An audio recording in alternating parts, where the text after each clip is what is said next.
sentiment in his calling.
Once we get started, I keep going.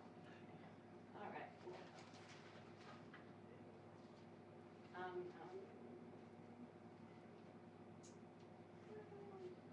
All right, I'm going to do this one. That well, I don't want to have to.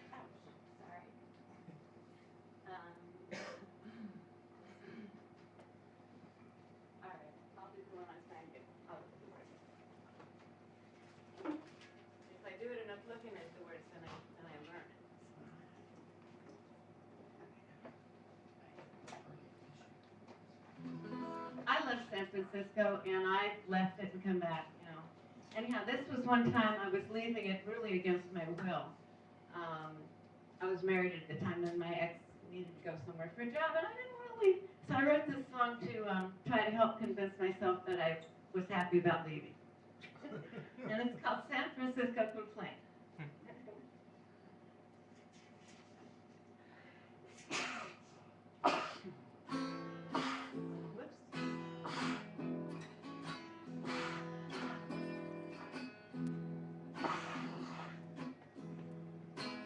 Well, I've had it with Frisco, leaving soon. I'm ready to go back far as the moon. I'm feeling low down and awful mean. Tell me have a nice day and I'm liable to scream. Here in the city, it's all for free. Dog poop on the sidewalk for you and me. Drunk sleeping in the doorway on every street. And the aroma of the sewers is awful sweet. Well, it's San Francisco, San Francisco.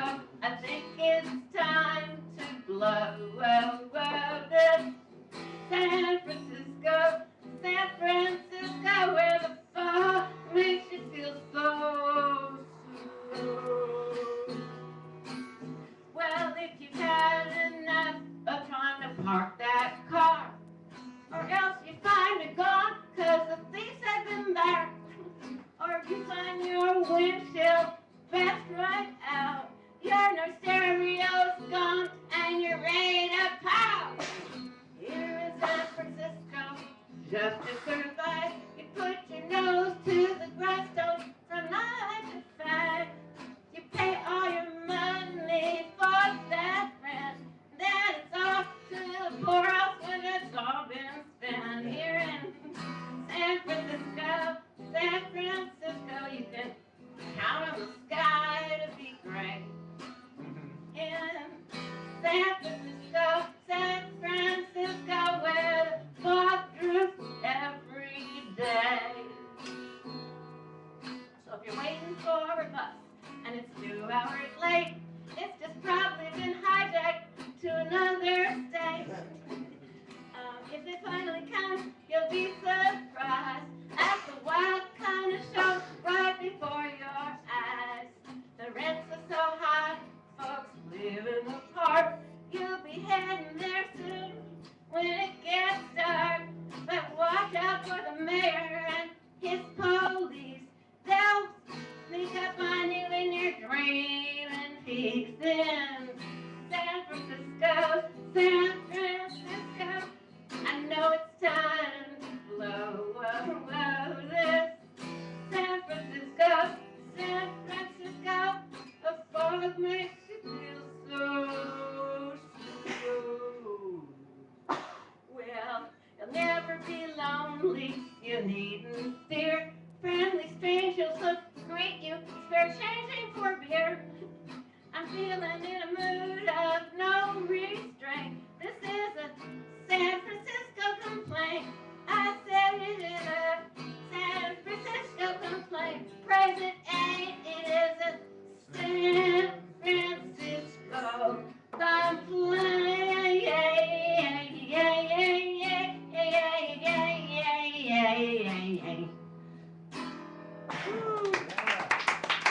Lotus, ladies and gentlemen, put your hands together for Lotus. And now it's time when we start bringing up the new people who've come by. So you've heard a lot of our regulars, and now we'd like to bring up to the stage somebody new. Ladies and gentlemen, welcome Emmanuel. Yeah. All right. Thank you. Welcome. Thank you, Mr. Natural. Thank you to the Sacred Grounds Cafe. Good. Actually, I have been here before one time. Well, but, you guys maybe know my brother more, Francesco. Yes, Francesco, of course. Yeah. So he sends his greetings. He's working in Yosemite. So if you guys go up He's to in Yosemite. He's not. Yeah. If you go to Glenall and you have a place to stay. And I was just walking through a set today, so I actually don't have my guitar with me.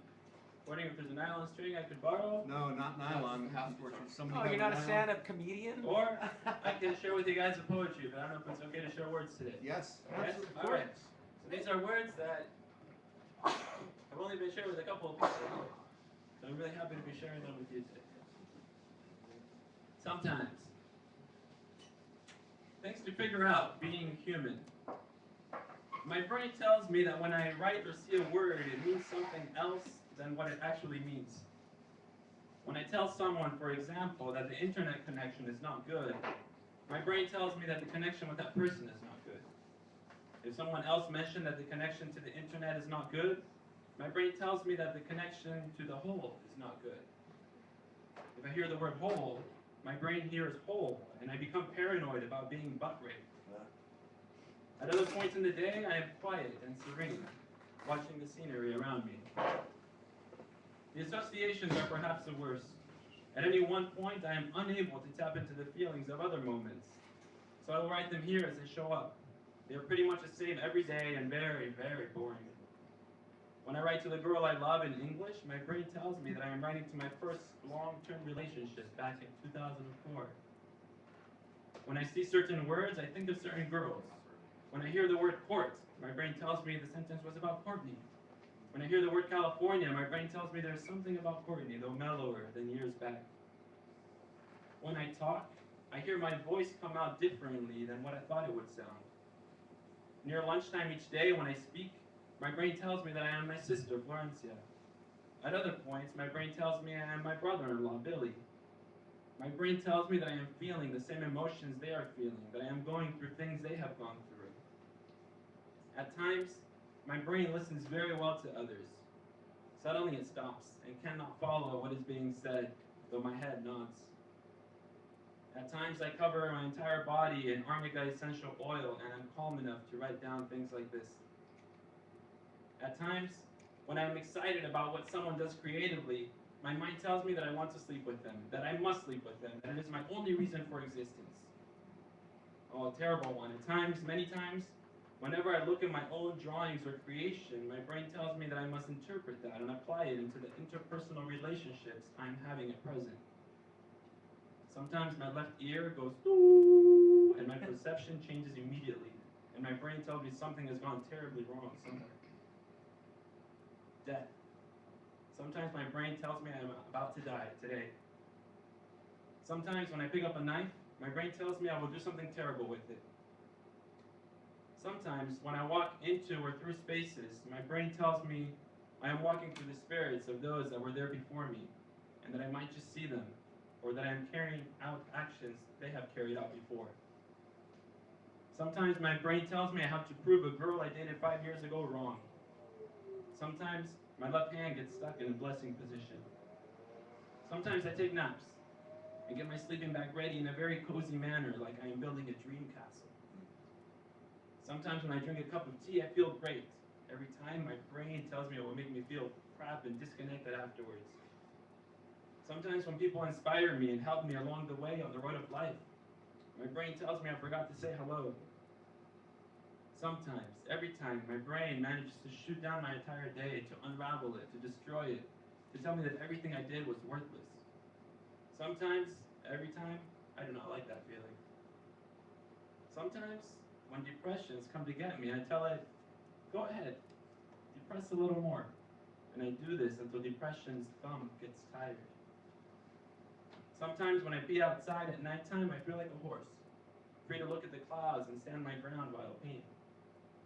Sometimes when it is cloudy, I still see the stars. Sometimes when I offload information like this from my brain, I hear distant voices from deep inside my head screaming. They sound like fear, abandonment, and broken promises. Sometimes God and Jesus and the universe seem to be one big jumble in my head. Sometimes when I hear the word positive, I think about AIDS. When I hear stay positive, my brain sometimes tells me I am HIV positive. Sometimes when I look at my past, I see everything that has gone wrong, and then I project into the future, and then I decide to stay present, and everything around me is beautiful. And then I say, well, what about the future? And the future plays out, and the past attaches to it. And I see every single possibility I have thought of as a possibility still, and every place I've wanted to live, and every job I've ever done. It's overwhelming. Sometimes my brain tells me that whatever last thing I do in the day will determine the rest of my life. Sometimes if I'm on a call with my dad and he gets upset and walks away, I feel so sad. And everything around me turns off, and I feel responsible for the heartache of the entire world. Same can happen if a girl I love reacts the same way. You made someone upset, my brain tells me, and tears fill my head until they pour down my throat and into my heart in a splash of cleansing and say, the heart, return to the heart. Sometimes my brain tells me that if I travel, I will lose my love forever. Sometimes the sunlight feels so good on my face and heart, it actually hurts to see it unshared. Sometimes after a very yummy meal and healthy conversation about love, I feel pain in the upper left of my heart, and I think of a heart attack. And I see my dad holding his chest. I see my face in surprise, my eyes open wide. I feel his pain. Sometimes when I stop interacting with my own old thoughts and filters, they play sad and they say, oh, won't you come over and play? And my